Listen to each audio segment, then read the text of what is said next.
Hi everybody, so we have got 2 more days left of Fantastic Mr. Fox. Today is Friday and unfortunately, not being mean, but you've got to wait till Monday for the last 2 chapters. So let's have a look and see what we're reading today.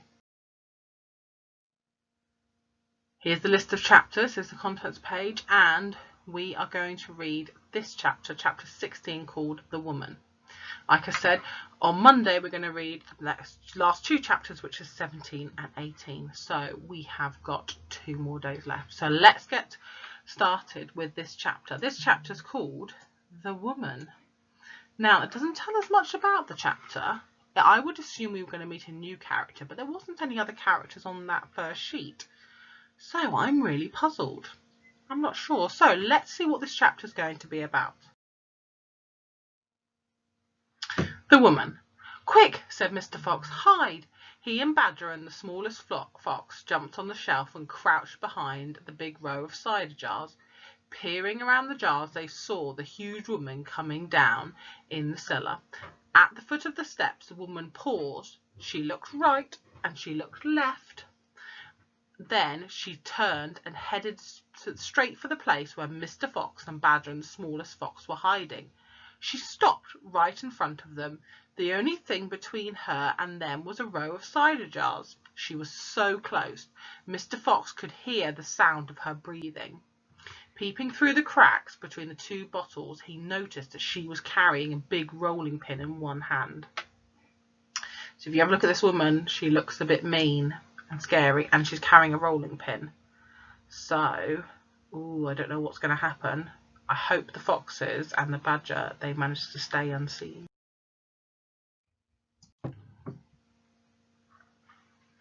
"How many will we want this time, Mrs. Bean?" the woman shouted, and from the top of the steps the other woman shouted back, "Bring up 2 or 3 jars. He drank 4 yesterday, Mrs. Bean." "Yes, but he won't want as many of that today because he's not going to be up there for more than a few hours longer. He says the fox is bound to make a run for it this morning. It can't possibly stay down that hole another day without food." The woman who was in the cellar reached out and lifted a jar of cider off the shelf. The jar she took was next but one to the jar behind which Mr. Fox was crouching. So if we have a look, here's the jar she's taking. It's next but one, so they are the foxes. So if she takes this jar, then they might be found out. "I'll be glad when this rotten brute is killed and strung up on the front porch," she called out. "And by the way, Mrs. Bean, your husband promised I could have the tail as a souvenir." "The tail has been all shot to pieces," the voice came from upstairs. "Did you know that?" "You mean it's ruined?" "Of course it's ruined. They shot the tail but missed the fox." "Oh, heck," said the big woman. "I didn't want that tail. I did so want that tail." "You have to have the head instead, Mabel. You can't get it stuffed and hang it on the bedroom wall. Hurry up now with that cider." "Yes, ma'am, I'm coming," said the big woman. And she took the second jar off the shelf. "It only takes one more, she'll see us," thought Mr. Fox. He could feel the smallest fox's body pressing tightly against his own, quivering with excitement. "Will 2 be enough, Mrs. Bean, or shall I take 3? Oh, so if she takes 3, then they might get discovered." "My goodness, Mabel, I don't care as long as you get a move on." "Then 2 it is," said the huge woman, speaking to herself now. "He drinks too much anyway." So luckily she's only taken 2, so the foxes are safe. Carrying a jar in each hand and with the rolling pin tucked under one arm, she walked her way across the cellar.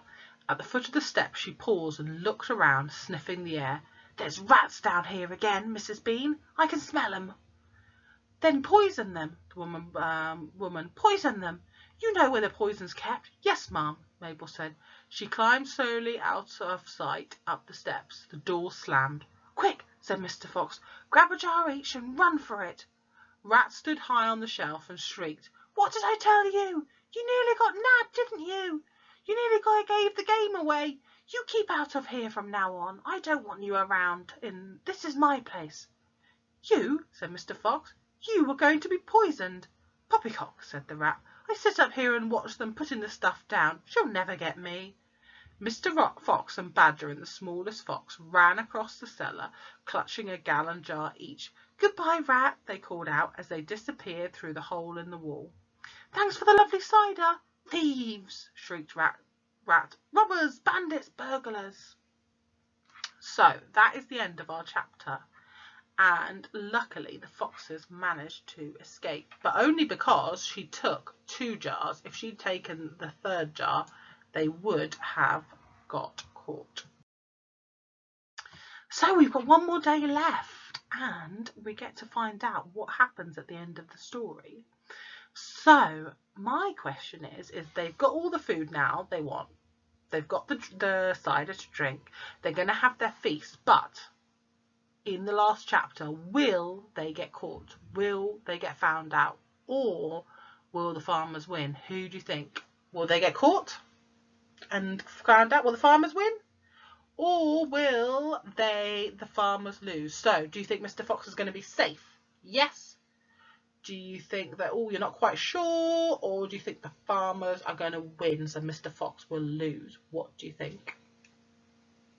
I think that most stories have a happy ending, so I hope that Mr. Fox will be okay. But let's see what happens. I don't think it's going to be straightforward.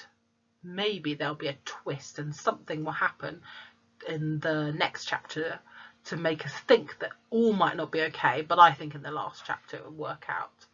Let me know what your thoughts are, and I'll see you on Monday. Have a nice weekend, everyone. See you on Monday for the last 2 chapters of Fantastic Mr. Fox.